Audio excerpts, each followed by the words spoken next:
Olá, quero falar com você hoje que é franqueado, que é um franqueador, o pequeno microempresário, que estamos aí diante de praticamente um mês desde que as quarentenas estaduais e municipais foram implementadas.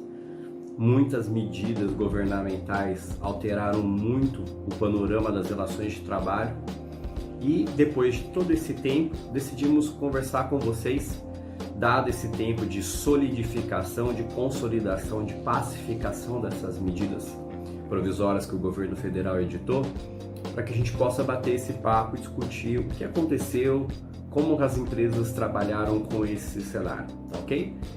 Então vamos lá. Vamos começar desde a medida provisória ali do final de março, quase final de março, a medida provisória 927, que foi a primeira instituída pelo governo federal para tratar de vários assuntos, que eu vou abordar praticamente só 3 por enquanto com vocês, que é a questão do home office, as férias coletivas e a antecipação de férias individuais, que foi ali aquele comecinho de sinalização que o governo federal buscou imprimir nas relações de trabalho. Houve nessa medida provisória a previsão de suspensão dos contratos de trabalho sem qualquer tipo de pagamento, que a gente amanheceu com isso e no final da tarde, por Twitter, o presidente havia revogado essa disposição e que depois saiu efetivamente a revogação da medida provisória seguinte. Mas vamos lá, né? A medida 927, que trata sobre vários aspectos das relações de trabalho, relações de saúde, ela trouxe uma flexibilização para o trabalho em home office, com 48 horas de antecedência para avisar o empregado, que foi muito útil para as empresas que tinham departamentos administrativos, pessoal que trabalhava dentro da empresa que poderiam continuar fazendo esse trabalho de forma remota dentro das suas casas. Tivemos, claro, grandes problemas porque não estavam preparados, as pessoas não tinham efetivamente um espaço, não tinham equipamento para resolver isso. Muitas empresas estavam com dificuldades porque os sistemas de trabalho dessas pessoas não conseguiram acessar remotamente da casa delas por várias questões técnicas, mas foi um avanço. Junto com essa medida provisória 927, também foi instituída a questão das férias, antecipação de férias individuais, mesmo daqueles empregados que ainda não haviam completado o período aquisitivo. Também mudou essa questão sobre o pagamento das férias e sobre o período mínimo de gozo dessas férias, ou seja, período mínimo de gozo de 5 dias, e também férias coletivas com avisos em 48 horas, para que os empregados pudessem, pelo menos para os empresários, né, pudessem tentar entender o que estava acontecendo naquele começo, né, de paralisação das atividades, os decretos de estado de calamidade pública. Enfim, foi uma medida provisória um tanto quanto era o pedido dos empresários, sim, mas foi muito tímida, não atingiu exatamente aquilo que o empresariado precisava naquele momento de grande incerteza. E aí, passou esses últimos 10 dias de março, entramos em abril e aí tivemos a medida provisória 936, essa sim, que veio trazer um grande barulho no mercado, que foi a possibilidade de suspensões do contrato de trabalho e reduções da jornada de trabalho com a consequente redução do salário. Essa sim foi uma medida de grande eficácia para as empresas, por quê? Porque elas poderiam suspender os contratos de trabalho por até 60 dias, em 2 períodos de 30 dias, e o salário seria pago pelo governo federal com base no valor do que o seguro-desemprego pagaria para aquela pessoa que se ela fosse, né, demitida. Então teria um prejuízo para o empregado, de certa forma até teria, porque ele vai receber um valor de salário de seguro-desemprego de até R$ 1.800. Então pessoas que receberiam muito mais que isso estariam limitadas a esse valor de R$ 1.800, mas era uma alternativa para a manutenção do emprego e da renda, que esse era o objetivo do governo federal: evitar demissões, manter o emprego e manter a renda ainda que em níveis menores. Com a medida provisória 936 também trouxe a inovação da redução do salário com a redução da jornada em níveis de 25%, 50% e 70%, em que essa diferença seria paga também pelo governo federal com base no valor do seguro-desemprego. Então também foi uma inovação que foi muito significativa para as empresas.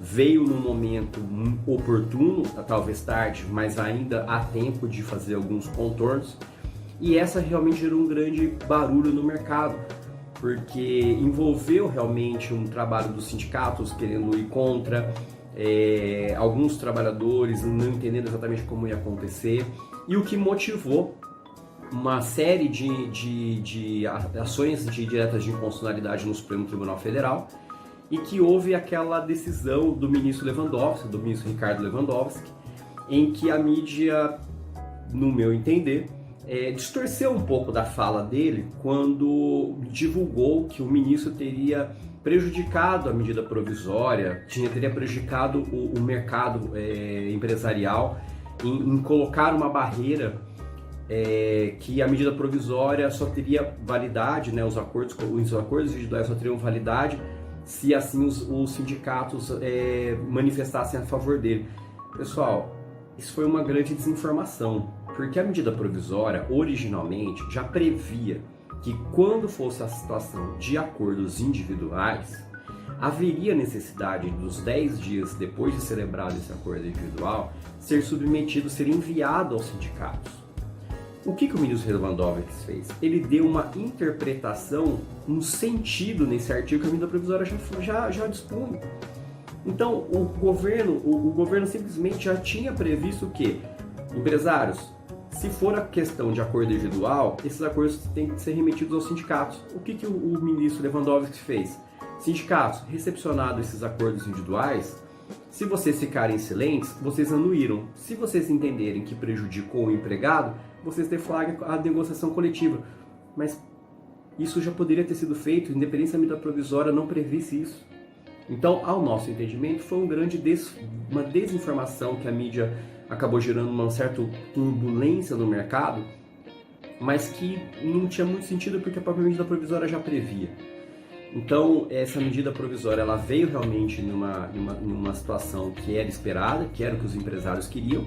E aí, logo um dia, 2 dias depois, veio a medida provisória 944, que foi a que realmente, vamos dizer assim, complementava a medida provisória 936, principalmente no sentido, naquele período da suspensão do contrato de trabalho, que foi uma medida provisória, essa 944, que o governo, né, via os bancos, ajudaria os empresários, né, a abrir uma linha de crédito de até 2 salários mínimos por empregado, para que fosse usado exclusivamente para pagamento da folha de pagamento de salários dos empregados, ou seja, o governo daria por 2 meses, né, ajudaria os empresários por 2 meses, até o limite de 2 salários mínimos por empregado por folha, e aí esse empresariado, captando esse recurso, teria 36 meses para fazer o pagamento com juros até, de certa forma, bem baixo.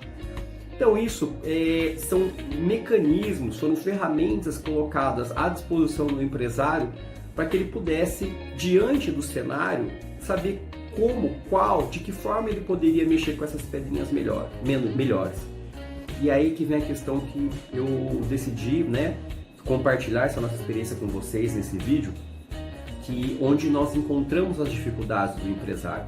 E as dificuldades do empresário foi justamente em saber não em questão assim, qual medida usar, qual ferramenta usar.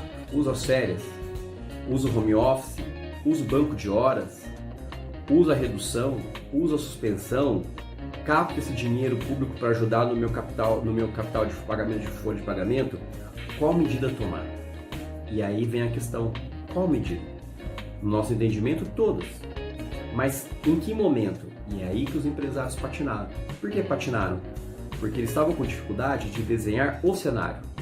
Então não adianta você ter à sua mão uma caixa de remédios muito eficaz para doenças que você possa ter, se você não consegue ter o diagnóstico do que você precisa fazer. E é aí que a gente encontrou que os empresários tiveram grandes dificuldades porque eles não conseguiram desenhar cenários. E quando a gente fala em desenhar cenários, o que a gente está querendo passar é o seguinte: você empresário, microempresário, médio empresário, pequeno empresário, precisa entender dentro do seu negócio o que o futuro lhe aguarda. Ou seja, você tem que projetar cenários pessimistas, projetar cenários otimistas, e dentro desses cenários otimistas e pessimistas entender qual foi o impacto, qual será o impacto disso no meu negócio. Esse impacto vai me gerar um desfluxo de caixa, um impacto de caixa de quanto?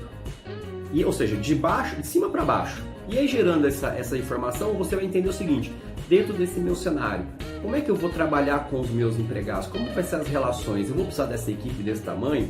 Eu vou poder dispor de quê, de quanto? E é aí que entram as ferramentas, e não o contrário. Então, o que eu queria discutir com vocês é justamente isso. Não adianta vocês ficarem quebrando a cabeça em querer saber qual ferramenta melhor ou qual ferramenta usar primeiro, se redução, depois suspensão, se primeiro as férias ou banco de horas, se primeiro home office, depois as férias. Não importa, primeiramente, definir qual ferramenta usar, qual mecanismo, qual dispositivo usar. Primeiramente, vocês têm que ter um cenário desenhado. Vocês têm que ter um mapa da situação de vocês. Ah, mas isso é futurologia? É um pouco futurologia, mas é uma futurologia baseada em dados e em evidências. É você entender como o seu mercado vai reagir, como as pessoas, como os clientes vão reagir à volta disso, ou seja, uma hora suspenderão as quarentenas, em determinado momento, de forma ainda que gradual, a economia volta a ter um certo movimento, e você tem que ter dois cenários. Um cenário pessimista, que vai demorar muito para chegar perto de alguma coisa ruim, que eu já estava, que o meu negócio pode suportar, e um cenário mais otimista, que talvez a roda rode mais rápido e eu chegue próximo daquilo que eu estava antes da pandemia. Então, desenhados esses dois cenários, é que você vai definir as suas pedrinhas do seu jogo, como que você vai trabalhar com esse grupo de empregados. Porque em um determinado momento você também tem que trabalhar com a questão de demissões. Sim, tem que existir um cenário de cortes. É necessário, porque a empresa, é claro que ela tem uma finalidade social, que é gerar emprego e gerar renda, mas ela tem um objetivo, ela tem uma missão, que é dar lucro para o empregador, que é dar lucro para o empresário, que é dar lucro para o dono da empresa. E ainda que a gente vive um momento que talvez você não pense em lucro, mas você pense em pelo menos ponto de equilíbrio, é fundamental que você tenha os cenários desenhados, e dentro dos cenários desenhados, com a ajuda de um consultor, com a ajuda do seu contador, do seu advogado, do seu conselheiro, é pensar quais são as ferramentas que, colocadas à minha frente, fazem sentido em que momento. Então, eu gostaria muito de ter dividido isso com você, me dá muito prazer em dividir isso com vocês que estão nos ouvindo, que estão nos vendo, para que vocês entendam que as ferramentas colocadas à disposição de vocês fazem todo sentido desde que vocês tenham os cenários desenhados. Então, a nossa mensagem que fica parem, desenhem os cenários de vocês, façam as projeções otimistas e pessimistas, e só depois disso vocês encaixam as ferramentas que são úteis e que fazem sentido para o negócio de vocês. Espero que vocês tenham gostado, espero que tenha sido útil nesse momento uma orientação dessa. E deixe os seus recados, deixe os seus comentários, sugiram outros temas que fazem relevância, que fazem sentido daqui para frente no negócio de vocês. E o que a gente deseja é muita saúde, muita paz e muita serenidade nas escolhas e nas decisões que vocês vão tomar daqui para frente. O nosso forte abraço, saudações e vamos adiante.